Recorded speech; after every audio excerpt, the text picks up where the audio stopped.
वाकडेवाडी बस स्थानकाची सुरक्षा राम भरोसेच आहे। बस स्थानकातील पोलीस मदत केंद्र हे बंद आहे। सुरक्षा रक्षकाच्या कामावर सुद्धा प्रश्नचिन्ह उपस्थित होत आहे। स्वारगेट बस स्थानकामधील प्रशासनाला या प्रकारानंतर ही जाग नाहीये असंच दिसतंय। आढावा घेतलेला आहे आमच्या प्रतिनिधींनी, पाहूयात। पुण्यातील स्वारगेट बस स्थानक आणि वाकडेवाडी बस स्थानक हे पुणे शहरातील मध्यवर्ती बस स्थानक आहेत।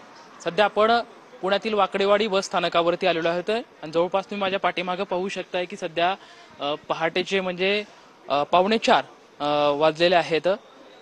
स्वारगेट मधल्या शिवशाही बसमध्ये 26 वर्षीय तरुणीवरती झालेला बलात्कार आणि याच्यामुळे खऱ्या अर्थानं पुण्यातील सुरक्षेचा प्रश्न मोठ्या प्रमाणात ऐरणीवर यायला आपल्याला पाहायला मिळत आहे। याचाच खरं तर ग्राउंड रिपोर्ट करण्यासाठी आपण सध्या वाकडेवाडी बस स्थानकावरती आलेलो आहोत। इथल्या सुरक्षेची खरं तर पाहणी करत असतो।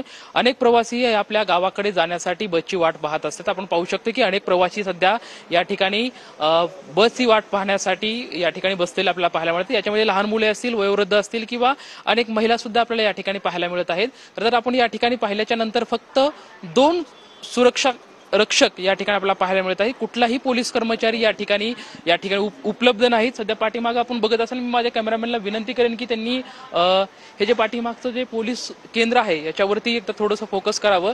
याच्यामध्ये खरं तर कुठलाही पोलीस कर्मचारी या ठिकाणी उपस्थित नाही।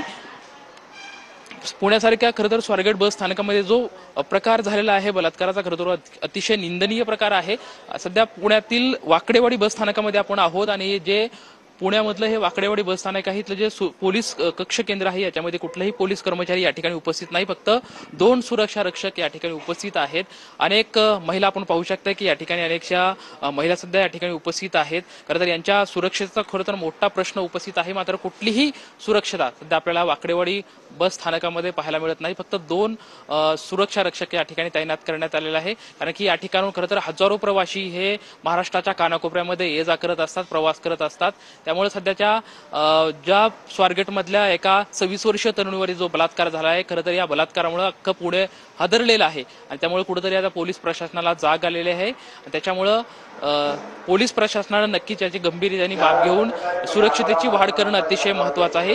आता सध्या आपण वाकडेवाडी बस स्थानकावरती आहोत। इथल्या सुरक्षेचा खरं तर ग्राउंड रिपोर्ट आपण पाहू शकतो, पण या ग्राउंड रिपोर्टमध्ये हे निदर्शनात आलेलं आहे की इथली कुठलीही सुरक्षता सध्या खरं तर इथल्या प्रवाशांची सुरक्षता असेल किंवा इथल्या माता भगिनींची सुरक्षा राम भरोसेच असलेलं आपल्याला पाहायला मिळतंय। कॅमेरामॅन विशाल रायपुरे सोबत लक्ष्मण जाधव, TV9 मराठी, पुणे।